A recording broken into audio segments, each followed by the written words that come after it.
찬송가 69장 1절, 2절, 간주 6절 하겠습니다.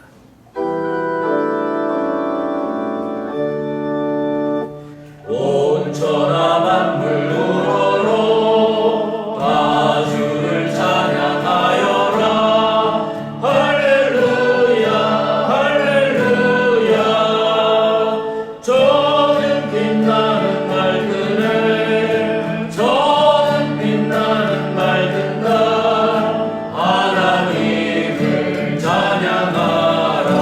할렐루야 할렐루야 할렐루야.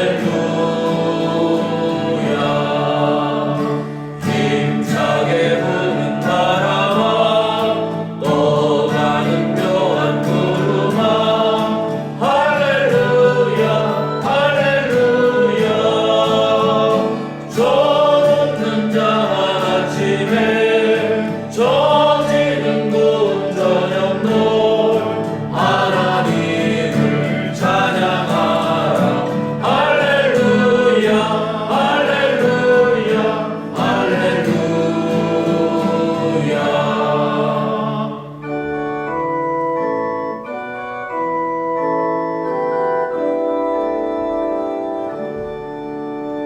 주은혜 받은 남미나 땅으로 경배하여라. 할렐루야 할렐루야. 성삼위일체 주님께 존귀와 영광 돌려라. 주를 찬양. 할렐루야 할렐루야 할렐루야 할렐루야.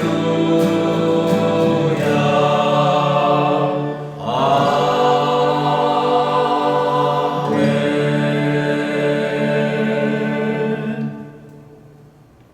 기도하겠습니다. 하나님 아버지, 감사합니다. 날마다 저희들과 동행해 주시고 저희들에게 살 능력과 물질과 무엇보다도 주님 사랑하는 마음 주신 것 감사드리옵나이다. 오늘 이 새벽에 주님 앞에 나왔습니다. 사랑하는 성도들 잠을 깨워주시고 주의 자리에 나왔사오니 오늘 주께서 친히 이 시대를 살아갈 생명의 말씀을 허락하여 주시옵소서. 아버지 하나님, 세상은 너무나도 혼탁합니다. 특별히 코로나19로 말미암아 전 세계가 전염병으로 신음을 앓고 있습니다. 주 하나님의 능력의 손으로 그 모든 질병이 물러가게 하시고 다시 마음껏 주님 앞에 나와 예배드리고 교제할 수 있는 날이 속히 돌아올 수 있도록 은혜를 베풀어 주시옵소서. 아버지 하나님, 특별히 대한민국을 기억하여 주셔서 이 나라가 하나님 잘 믿는 자유 대한민국이 되게 도와 주시옵소서. 오늘 주님께서 주시는 말씀으로 영적인 일용할 양식을 삼고자 하오니 주님께서 친히 말씀을 여시고 선포하셔서 저들이 말씀 붙들고 하루 믿음으로 승리하며 살아갈 수 있도록 은혜 베풀어 주시옵소서. 예수 그리스도의 이름으로 기도드리옵나이다. 아멘. 오늘 우리에게 주신 하나님의 말씀은 창세기 4장 16절에서 17절 말씀입니다. 가인이 여호와 앞을 떠나서 에덴 동쪽 놋 땅에 거주하더니 아내와 동침함에 그가 임신하여 에녹을 낳은지라. 가인이 성을 쌓고 그의 아들의 이름으로 성을 이름하여 에녹이라 하니라. 영혼의 주소가 중요하다라는 제목으로 말씀 증거하도록 하겠습니다. 그저께 우려가 현실로 드러나는 사태가 벌어졌습니다. 국무총리가 정규 예배 외의 일체 소모임을 금지한다고 발표한 지 며칠 지났다고 더불어민주당 출신 안승남 구리시장이 기독교 소모임을 고발하면 포상하겠다고 발표를 했습니다. 코로나19에 대한 모든 통계가 교회에 의한 확진이 지극히 적은 0.001% 정도를 나타내고 있는데 정부를 포함하여 공공기관에서는 모든 책임을 교회에 돌리고 있다는 느낌을 지울 수가 없습니다. 물론 대부분의 기독교인들이 그 발표 때문에 항의를 했던 모양입니다. 그래서 구리시에서는 그것을 도로 내렸다는 이야기가 있습니다. 아무튼 그 발표가 나자마자 제 머릿속에 떠오르는 말씀은 오늘 이 말씀이었습니다. 가인이 아벨을 죽인 사건이 떠올랐습니다. 박웅현이라는 카피라이터가 쓴 8단어라는 책에 인생을 대하는 우리의 자세라는 부제가 붙어 있습니다. 그 사람이 첫 번째로 언급한 것이 뭐냐면 자존이라는 겁니다. 그러면서 그 자존이는 뭐냐? 그 사람의 규정에, 그 사람의 정의 뭐냐면 나를 무시하지 말라. 인생의 기준점이 다른 사람이 많습니다, 세상에. 그런데 오늘 21세기의 대부분의 인생의 기준점은 항상 나라고 생각을 하는 사회 속에 우리가 살고 있습니다. 아모르 파티라는 용어가 있죠. 인생을 사랑하라 이렇게 번역을 하고 있는데 원래 주어진 운명을 사랑하라는 뜻입니다. 어찌 보면 그것은 다분히 가인적인 태도라고 하지 않을 수가 없습니다.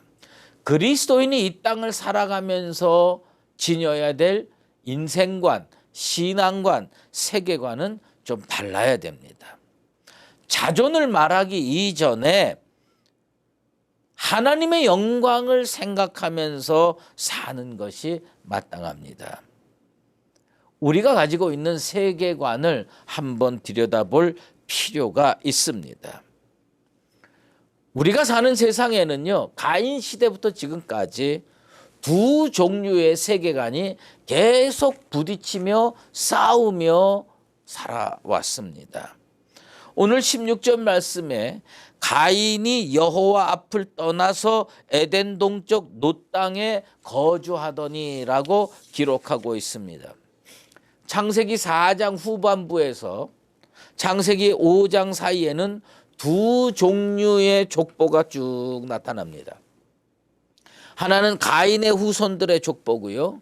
또 하나는 아담의 계보입니다. 아벨이 죽었기 때문에 셋으로 이루어진 에노스 자손의 족보가 나타납니다. 모세는 이스라엘 백성의 조상이 되는 에노스의 족보만 기록하지 왜 구태여 하나님의 백성에서 떨어져 나간 가인의 족보까지 기록했을까요? 묵상을 통해서 내린 저만의 결론은 이 두 족보를 비교해 보면서 인생관의 차이가 얼마나 큰지 살펴봐라. 세계관의 차이가 얼마나 큰지 살펴봐라. 인생관이 차이가 나면 삶이 어떻게 열매 맺어지고 세계관이 달라지면 그 가는 길이 얼마나 달라지는지 좀 살펴봐라. 하나님께서 모세를 통하여 우리에게 전하신 말씀으로 생각이 됩니다. 잘 알다시피 가인은 아벨을 죽였습니다. 그 결과 땅이 예전과 같은 효력을 발휘하지 않습니다. 심판으로 인해서. 그리고 땅에서 피하며 유리하는 자리가 되리라 하나님의 심판을 받게 됩니다. 아벨을 죽인 가인은 불안했던 모양입니다. 창세기 4장 14절에 무릇 나를 만나는 자마다 나를 죽이겠나이다 라고 하나님께 하소연합니다. 가인의 하소연을 들으시고 하나님은 가인을 죽이는 자는 벌을 7배나 받으리라 선포하셨습니다. 그리고 가인에게 표를 줬습니다. 사람들이 그를 보아도 죽이지 않도록 조치를 취해 주셨던 겁니다. 그런데 하나님의 이런 배려와 사랑과 돌봄에도 불구하고 죄를 지은 가인은 불안했던 모양입니다. 그래서 여호와 앞을 떠나기로 작정합니다. 이게 세계관의 차이고 신앙관의 차이입니다. 그래서 그는 에덴 동쪽의 놋 땅에 자리 잡게 되는 겁니다. 여러분, 불효자가 누군지 아십니까?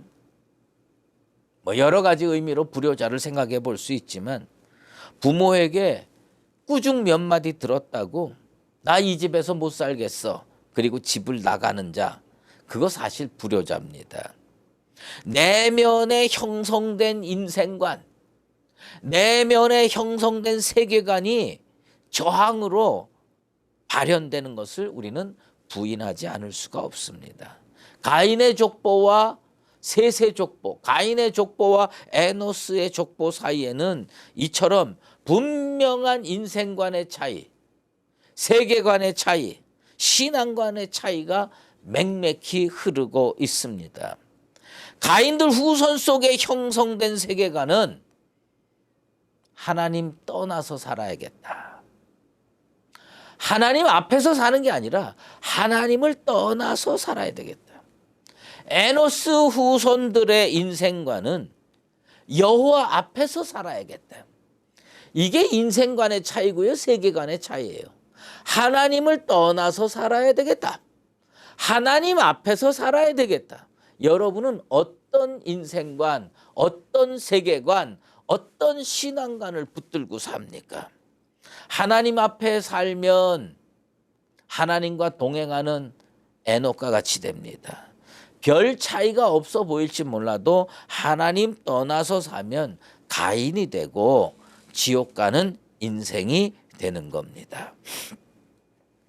가인은 에덴 동쪽 놋 땅에 거주했습니다. 그 놋 땅이 무슨 뜻을 가지고 있느냐면 방황하다라는 뜻을 가지고 있습니다. 가인이 하나님 앞을 떠나서 정착하고 거주한 곳이 에덴 동쪽의 놋 땅인데, 놋은 방황하다, 유리하다라는 의미입니다. 가인은요, 더 이상 방황하지 않기 위해서, 더 이상 유리하지 않기 위해서 놋 땅에 거주했습니다. 그런데 그의 인생은 여전히 방황이었습니다. 가인의 인생관의 결과입니다. 인생관이 잘못되면요, 정착해 살아도 방황하는 거고요, 유목민처럼 이리 왔다 저리 갔다 해도 방황하는 겁니다. 인생관이 바로 세워지면 양 몰고 이리 다니고 저리 다녀도 여호와는 나의 목자가 되고 그곳이 나의 정착지가 될 수가 있는 것입니다. 아무리 먼 곳으로 도망가서 둥지 틀고 자기 인생 다 할 때까지 정착해서 살아도 하나님을 떠난 인생은 방황이며 방랑임을 잊지 말아야 됩니다. 세상에서 좀 똑똑하고 낭만적인 사람들은요, 방황을 예찬하고 있습니다. 여러분, 제가요 젊었을 때 어떤 노래를 들었는데 그 단어를 몰라서 영어 사전을 찾아보고, 야, 이거 진짜 멋지다. 예? 옛날에 그 박인이라고 하는 여자 통기타 가수가 있어요. 그가 부른 노래가 방랑자라는 노래인데, 그 영어가 뭐냐면 바가본드예요. 바가본드. 그걸 들으면서, 야, 나도 나중에 나이가 들면 배낭 하나 탁 메고 방랑자로 여기저기 돌아다니면서 멋지게 살아야 되겠다. 그런데 요새 어떻게 사는지 아십니까? 교회를 떠나지 않고 살고 있습니다. 포르투갈에 가면 로카곳이라는 해안가가 있습니다. 거기에는 포르투갈 서사 시인 카모엥스가 쓴 시가 기념탑에 새겨져 있다고 합니다. 여기서 땅이 끝나고 바다가 시작된다. 수많은 방랑자들이 그 앞에 와서 더 나아가기를 바랬다고 합니다. 좀 모자란 듯 보이고 시대에 뒤떨어진 듯 보일지 모르지만 하나님 앞에 사는 인생, 자존보다는 하나님께 영광 올려드리며 살아야 되겠다 이렇게 작정하는 영혼은 비록 한떼기밖에 없는 땅이라도 그곳에서 가난하게 살아도 하나님과 동행하며 살기 때문에 그 삶이 참 안식인 줄로 믿습니다. 가인과 그의 후손들 내면에 형성된 하나님 떠나서 살기, 그런 인생관과 세계관은 크게 세 가지 형태로 나타나는데, 안정에 대한 욕구로 나타나고요, 행복에 대한 무한 추구로 나타나고요, 편리함에 대한 욕구로 나타납니다. 그것을 가인은 무엇으로 표현했느냐? 17절에 보면 성 쌓는 모습으로 표현하고 있습니다. 아내와 동침함에 그가 임신하여 에녹을 낳은지라. 가인이 성을 쌓고 그 아들의 이름으로 성을 이름하여 에녹이라 하니라. 하나님 떠나서 사니까요, 안정적이질 못하는 거예요. 내면에 안정이 있었으면 좋겠는데 죄의 삭은 죽음이고, 영원한 죽음 이전에 이 땅의 죄의 결과로 살면 사람들 마음에는 뭐가 딱 자리 잡고 있느냐 하면 불안이 자리 잡고 있습니다. 그래서 가인이 노 땅에 거주하면서 첫 번째로 한 일이 뭐냐? 성을 쌓는 겁니다. 농사 짓고 교제하고 기쁨을 나누고 그것이 아니라 성부터 쌓습니다. 열일 제쳐놓고 왜 성을 쌓습니까? 왜 성을 쌓으려고 그토록 노력을 했습니까? 불안했기 때문입니다. 하나님 떠난 인생은 불안하게 되어 있습니다. 어거스틴이요, 고백록에서 그런 얘기를 했어요. 마니교로 쾌락으로 쫓아다니면서 막 살다가 이제 하나님 앞에 돌아왔습니다. 그리고 그가 고백록에서 이런 고백을 합니다. 하나님께 돌아와서야 참 안식을 얻었습니다. 얼마나 놀라운 표현입니까? 재밌게 살려고, 행복하게 살려고, 편안하게 살려고, 안정적으로 살려고 세상에 가서 고대강실 좋은 집 성 쌓고 샀는데 그때는 안식을 못 얻다가 하나님 앞에 돌아오니까 안식을 얻었다는 겁니다. 중국 영화를 보면요, 황제가 진짜 큰 성에 삽니다. 구중심처에 큰 궁을 만들어 놓고 첩첩히 자기를 지키는 군사들을 배치합니다. 사람이 가까이 오는 것을 원천 봉쇄했습니다. 모르는 사람은 100보 떨어진 곳까지밖에 못 옵니다. 일반 신하는 50보 떨어진 곳까지 옵니다. 최측근은 20보 떨어진 곳까지 옵니다. 왜 그렇게 합니까? 누가 자기를 죽일까 봐. 가인의 후손들은 이런 근심 걱정을 하면서 사는 겁니다. 전전긍긍하면서 삽니다. 왕이면 뭐하고 황제면 뭐합니까? 도대체 불안해서 살 수가 없는데 가인이 그랬습니다.